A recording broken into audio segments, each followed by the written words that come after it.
Salve, salve galera! Não se assuste, mais é real, os valores acertados no novo acordo entre Superbet e São Paulo podem ultrapassar a casa de R$ 1 bilhão.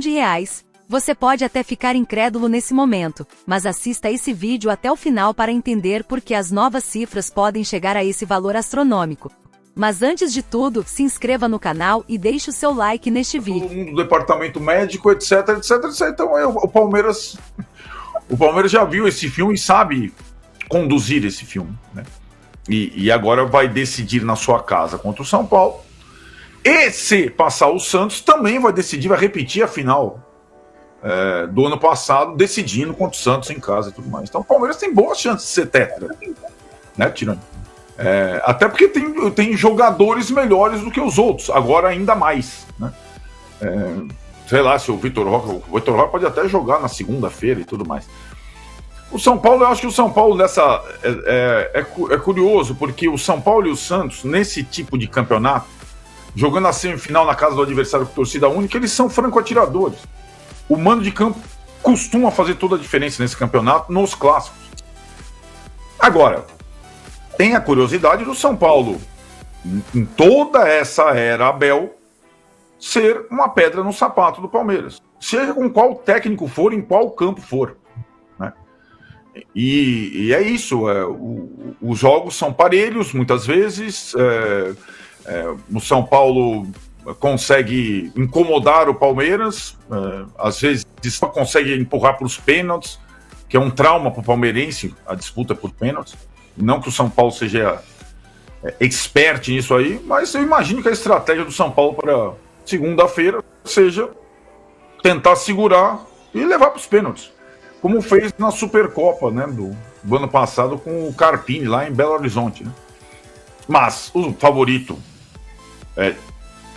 claro para segunda-feira é o Palmeiras, e em relação ao domingo é ainda o Corinthians, né, no duelo com o Santos, desde que as coisas caminhem a favor na parte inicial do jogo, né? Se eventualmente o Santos fizer um gol na frente, com o Neymar e companhia, aquilo lá pode virar o barril de pólvora que a gente sempre sabe que vira e que há muito tempo não vira, porque os resultados vinham sendo bons.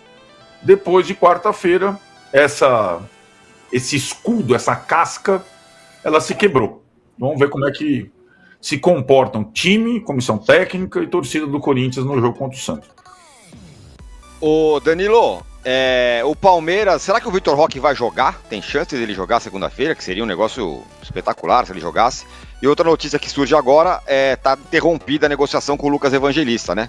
Teve um problema no exame médico, então pode ser que ele não vá mais para o Palmeiras.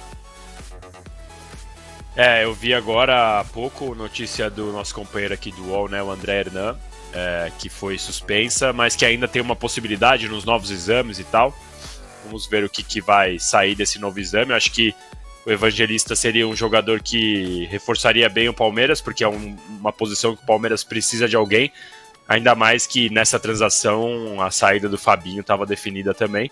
Então acho que o Evangelista é um jogador que acrescentaria, não seria apenas uma opção, seria importante. Vamos ver, mas de qualquer jeito é melhor que detectem essas coisas nos exames antes do que ser pego de surpresa, entre aspas, aí, né?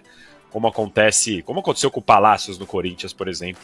Então é melhor que você detecte esse problema com antecedência. Sobre o Vitor Roque, Tironi, é uma situação muito curiosa, né? Porque ele é a contratação mais cara da história do futebol brasileiro, obviamente a mais cara do Palmeiras. Ele chega com o peso de acabar com um problema aí de anos do Palmeiras, né? Camisa 9, cadê o 9? Depois da presidente chegar a falar que era um karma que ela enfrentava, contratar um 9. E aí ele vai ter a chance de estrear numa semifinal. Só que aí tem a Bíblia do Abel ali, né? Escala a montanha, sobe a montanha, tem que responder. E curiosamente, o Flaco, ele vive um momento bom no Palmeiras. Ele participou dos gols contra o São Bernardo. Ele já tem 4 ou 5 gols esse ano, que para 10 jogos, 9 jogos que ele fez, não é um número ruim. Então, é uma decisão que o Abel ele vai ter que pesar bem. Só que aí, em contrapartida, você olha e vê o que ele fez com o Mikael, por exemplo, que já chegou e estreou contra o São Bernardo. Tudo bem, não é o mesmo peso de jogar contra o São Paulo, mas era um mata-mata e, na teoria, tinha 2, 3 na frente dele na fila. Então, eu estou bastante curioso para saber como o Abel vai lidar com essa situação em relação ao Vitor Roque, se ele vai ser escalado ou não.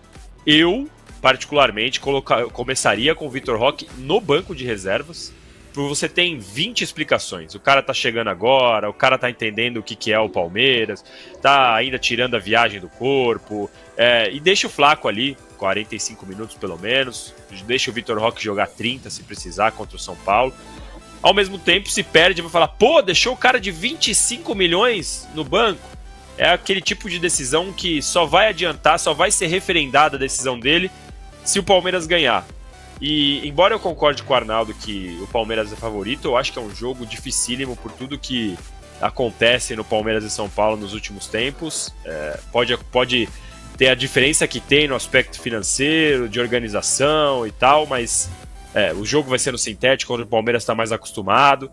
Mas é aquela coisa do futebol, o São Paulo dificulta todas as partidas com o Palmeiras há muito tempo. É sempre um jogo muito complicado. Tenho certeza que o Luciano vai estar escalado como titular. Podemos ter a dúvida que for da escalação do São Paulo. O Luciano vai jogar. A torcida do São Paulo não gosta do Luciano. Aliás, uma parte da torcida, né? Mas o Luciano sempre vira problema quando joga no Allianz Parque. Então algumas curiosidades de Palmeiras e São Paulo. Eu concordo com o Arnaldo que é favorito, mas não acho que seja favas contadas assim. Tudo mais calmo lá no Rio de Janeiro, né, Mauro? Tudo mais. O Fluminense já passou e o Flamengo, vamos combinar que tem tudo pra passar também, né? E fazer a final Fla-Flu. O Fluminense está virtualmente classificado, né? O Flamengo você tem que tomar um certo cuidado porque não tem definição, né? É claro que é muito mais provável a classificação do Flamengo pela vantagem do placar, o time é melhor, mas um gol que o Vasco faça e o duelo fica aberto, né? E o Vasco esteve muito perto de abrir o placar no jogo passado. Claro que o jogo agora vai ser no Maracanã, o Flamengo deve ter jogadores que o Felipe Luiz não colocou no jogo passado, mas ainda não tem uma definição, né? Há um favoritismo evidente, uma vantagem construída no jogo de ida, mas definição não tem. Então, acho que o jogo de sábado já tem um certo, digamos assim, uma certa dúvida do que pode acontecer, né? Já o domingo, não, né? Você abriu uma vantagem muito grande, o Edson Silva falhou uma hora do começo do jogo, deu praticamente de presente com um erro crasso o primeiro nóbio, e aí o Fluminense passou por cima. O Fluminense está na fase boa, fez 8 no Água de Marabá, mais 4 no Volta Redonda, mais 2 agora no Caxias na Copa do Brasil, né? Ou seja, marcou 14 gols aí nos três últimos jogos e está muito próximo. E afinal, ninguém tem vantagem, né? Quem chegar à final chega em igualdade de condições, ao contrário da semifinal, que o time de melhor campanha tem a vantagem. Por isso o Volta Redonda precisa vencer por 4-0 para igualar o placar, e o Flamengo só sai se perder por 2 gols para o Vasco. Então tá aí, no Rio tá tudo mais calmo. Ô Juca, o Trajano foi lá e votou. Santos vai chegar na final em São Paulo. Votou com fé ali. Não é o primeiro colocado aqui, mas aliás é o penúltimo, 18%. Eu queria que você desse o seu voto sobre quem vai chegar à final da nossa enquete e, claro, entregasse o glorioso Ratão e o glorioso Gatão. Na verdade, eu não acho apenas que o Palmeiras é o finalista, o Palmeiras é o tetracampeão. Eu acho que o Palmeiras, tenho dito isso, já não é de hoje. Desde que o Palmeiras se classificou para jogar as finais, eu tenho claro que o Palmeiras é o grande favorito a ser tetracampeão, quebrar essa escrita no profissionalismo. Em relação ao... Eu acho que não era nem dia de dar Gatão de Ouro, né? Tamanha a indignação com o que aconteceu com o Luigi. Mas seria uma injustiça com o Alisson, né? Pela partida extraordinária que fez defendendo o Liverpool e levando o Liverpool a uma vitória por 1-0, dessas coisas do futebol, que também o Barcelona conseguiu, né? Com 10 jogadores sendo amassado e acabou ganhando o jogo graças ao Rafinha. Mas dou o Gatão de Ouro evidentemente, para o Alisson, e o ratão de bronze não tem nem o que discutir. Para aqueles cafajestes que fizeram o que fizeram em Assunção contra os jogadores do Palmeiras, do time sub-20 do Palmeiras, representados pelo Luigi, que revelou-se uma figura que ganhou uma dimensão extraordinária pelo seu choro sentido, que a gente, que é branco, é incapaz de imaginar, sentir na pele o que ele sentiu. Não adianta, por mais empatia que a gente tenha. Aliás, empatia, segundo Elon Musk, é uma característica das pessoas fracas. Vejam a que ponto nós chegamos. Que iluminado, hein? Bom, esse foi o gatão mais... Um monte dizendo que o São Paulo... Isso lá atrás, as pessoas se esquecem do que falam. Que o São Paulo jogaria na segunda-feira, que não teria problema nenhum do São Paulo entrar em campo. E agora fica dizendo que o jogo tinha que ser no sábado, como estava no regulamento antigo. Por que o São Paulo mudou de ideia, assim, de uma hora para outra? O posicionamento do São Paulo é mais uma tentativa de dar uma resposta para a própria torcida, tá? Não tem nada a ver com o Palmeiras, com o Campeonato Paulista e tudo mais. O São Paulo está jogando muito às segundas, desde o ano passado. E essa é uma reclamação do torcedor são paulino. Por que eu não consigo assistir o jogo do meu time mais aos finais de semana? Por que o São Paulo só joga de segunda-feira? E por isso a torcida cobra um posicionamento ou que a diretoria mexa os pauzinhos nos bastidores.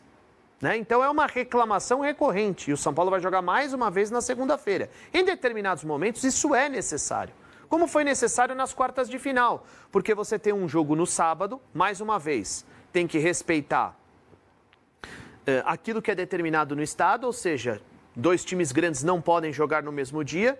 Então, a federação decidiu pelo jogo do Corinthians e do Santos no mesmo dia, porque o jogo do Santos aconteceria na Baixada Santista, certo? Você precisa respeitar os acordos, respeitar a televisão, quem tem os direitos de transmissão. Então, um jogo foi colocado no sábado, mais 2 no domingo, e um só poderia acontecer na segunda-feira, acabou sendo o São Paulo. E para mim, nenhum problema. E outra coisa, o São Paulo, durante a primeira fase do estadual, por conta do show da Shakira, ele teve que mandar 2 partidas longe do Morumbi. Para onde ele levou? Brasília. E aí o torcedor chiou. É, lógico, né? Porque claro, não tem nada a ver, né? Não faz sentido você afastar totalmente o torcedor. E então, teve 2 resultados ruins jogando em Brasília, né? 2 empates aí contra a Inter de Limeira e o segundo foi contra o Velo Clube. 2 empates. Então, é um posicionamento buscando dar uma justificativa para a própria torcida. Por quê? Porque a torcida já entende que o São Paulo não ganha nada nos bastidores. É uma diretoria inoperante. Muito bem. Eu só queria entender o seguinte. Dirigente costuma reclamar o sabor do interesse próprio. Claro. É isso, não é? É lógico. Sempre foi assim e sempre será assim, Cacá. Quando a gente fala muito isso, principalmente em relação à arbitragem, né? Tem aquela reclamação quando é para o outro, aí pode. Quando é para mim, quando é para mim pode. Quando é para o outro, não vale. E eu acho que até para o São Paulo vai ser bacana jogar na segunda-feira. Por quê? Ganha um dia a mais de preparação. O São Paulo jogou na segunda, teve folga terça-feira e quarta, acho. Voltou na quarta, né? Não, tá voltando hoje, né? Volta hoje, né? Então, ó, volta hoje. Então, para o São Paulo é até melhor ter um dia a mais de preparação. Porque aí os caras conseguiram ali dar uma curtidinha no carnaval, tiveram aquele descanso com a família, né? E aí o São Paulo ganha um dia a mais de preparação. Então, acho que a diretoria do São Paulo, o Júlio Casares, eles deveriam pensar nisso também. Porque a preparação, um dia faz muita diferença, Cacá. Palmeiras jogou no sábado. Então, olha o espaço que o Palmeiras tem para treinamento, para fazer os regenerativos dos jogadores. Tem um espaço grande aí. Para o São Paulo é bom. Eu, pelo menos, a minha opinião é que o São Paulo só ganha tendo um dia a mais de treinamento. Agora, a classificação do São Paulo foi merecida, Ivan, porque muita gente chiou com relação às coisas que aconteceram no gramado. São Paulo fez um gol só, gol do Caleri. Não sei se o torcedor são paulino curtiu e está acreditando no time para a sequência do campeonato, mas a classificação, por tudo que o São Paulo fez até então, foi justa? Foi justa. Foi justa. O jogo foi difícil, mas o São Paulo jogou melhor que o Novo Horizontino para fazer a vitória, para fazer o resultado e conquistar a classificação. Muita gente questiona se houve falta na origem do gol do São Paulo. Para mim não houve a falta, mas enfim, é um lance discutível e não é nenhum absurdo para quem acha que a falta aconteceu.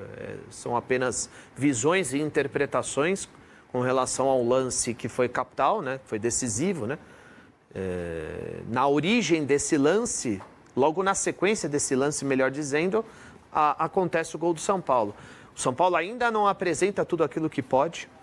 Eu acho que o Zubeldia mudou o esquema e acho que esse esquema deixa a equipe mais equilibrada, mas ainda o São Paulo não joga tudo que pode. Mas eu acho que esse caminho vai deixar o São Paulo mais equilibrado para os duelos mais decisivos.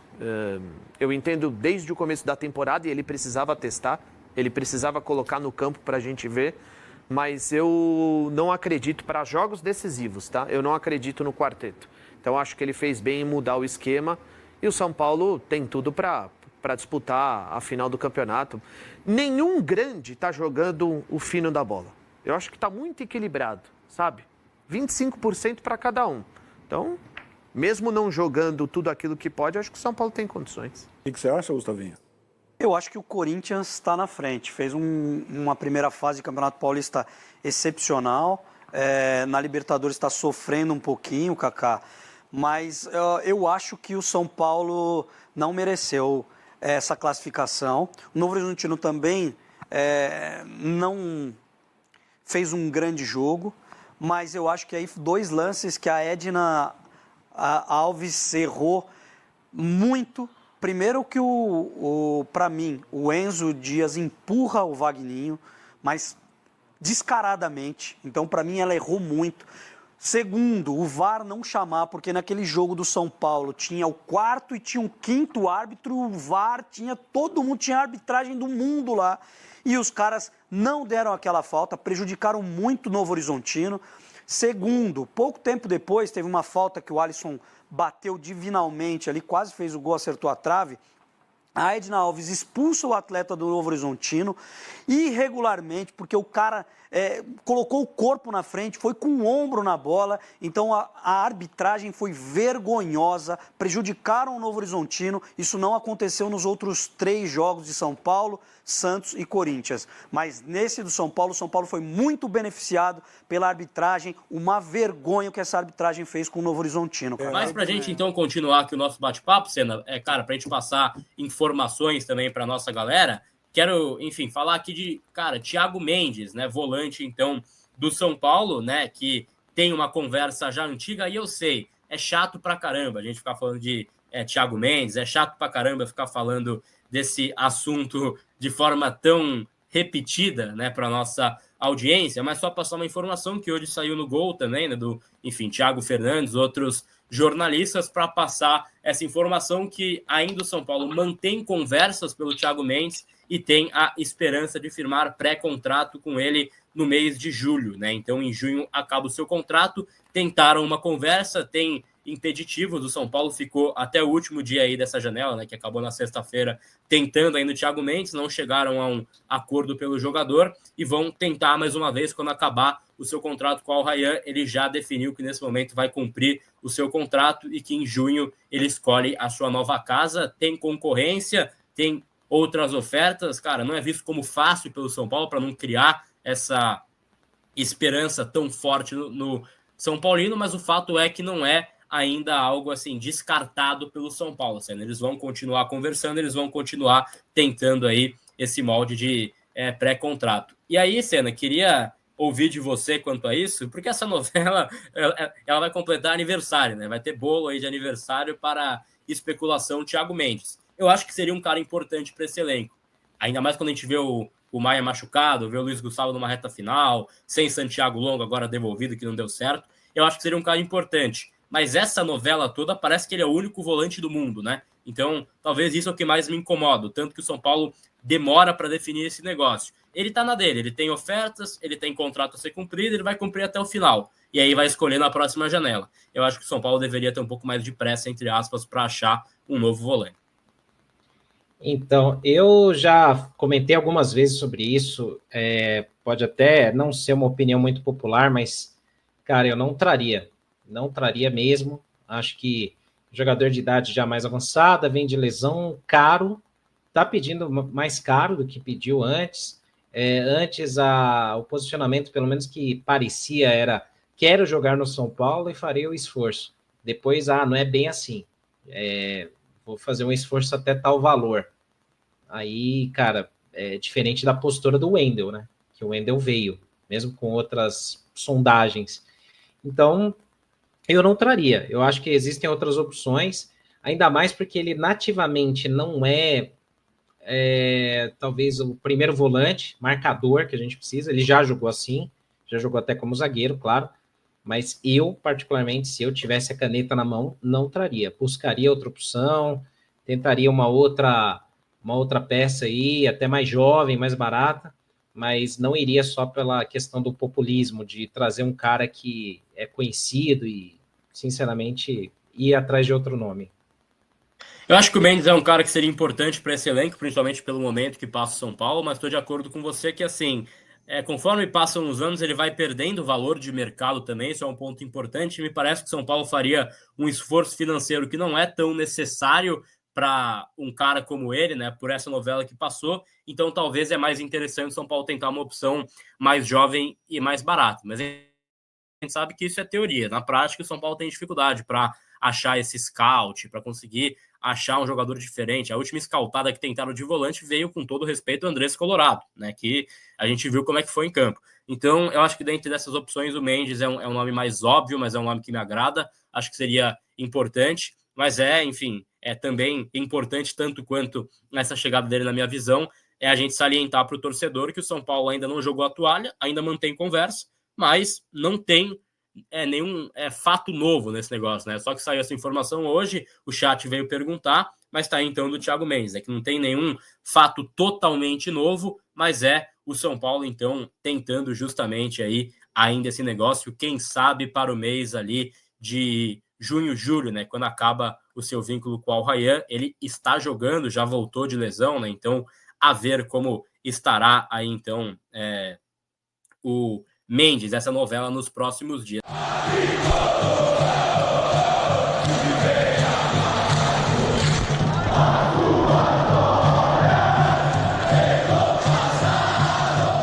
Antes de irmos para a última e mais importante notícia deste vídeo, não se esqueça de logo após o final, acessar o link abaixo e aproveitar os últimos dias da oferta de lançamento do único e-book que conta a história completa do São Paulo, das origens aos dias atuais. Corra que a oferta está chegando ao fim, ela foi adiada atendendo a inúmeros pedidos de torcedores apaixonados pelo tricolor paulista como você. Não perca essa oportunidade única de conhecer toda a história do maior clube do Brasil. De R$ 65,00 por apenas R$ 11,49, adquira e faça parte você também da trajetória do São Paulo. O São Paulo e a Superbet encaminham a extensão do contrato de patrocínio Master para até 2030. Esse foi o assunto dominante nos bastidores do São Paulo nesta semana, além, é claro, dos preparativos do elenco para a partida decisiva contra o Palmeiras na próxima segunda. A casa de apostas deseja estar presente com o tricolor em seu centenário e projeta o contrato mais longevo entre um clube e um patrocinador.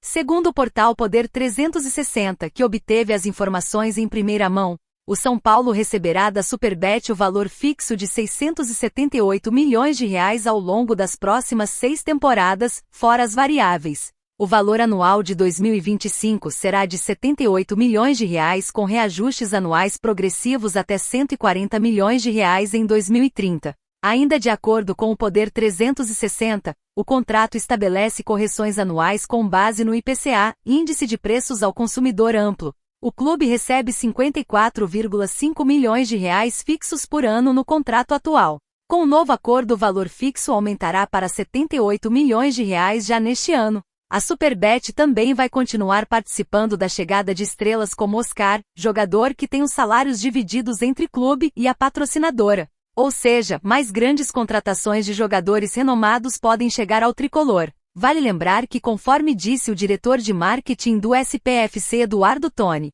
Existem premiações variáveis em contrato por metas atingidas nas performances do clube nos campeonatos em que disputa. Se a gente acrescentar todas as premiações que o clube tem direito com as performances no Campeonato Brasileiro, Libertadores, Copa do Brasil e Campeonato Paulista, se acrescentar isso, nosso valor é muito mais alto, disse Eduardo Toni. O Poder 360 afirmou que o contrato de 6 anos poderá passar de R$ 1 bilhão caso o clube fique bem colocado nos campeonatos que disputar no período do contrato. E aí, torcedor, você acha que agora o São Paulo assinou um contrato justo com a sua patrocinadora Master, que reflete a grandiosidade e IP histórico do clube? Comente aqui embaixo a sua opinião. E o nosso salve-salve de hoje vai para Rafael de São Paulo, Anderson de Guarulhos e Fábio Araújo de Campo Grande. Se você quiser ganhar um salve-salve no próximo vídeo, deixe o seu nome nos comentários e a cidade de onde está falando.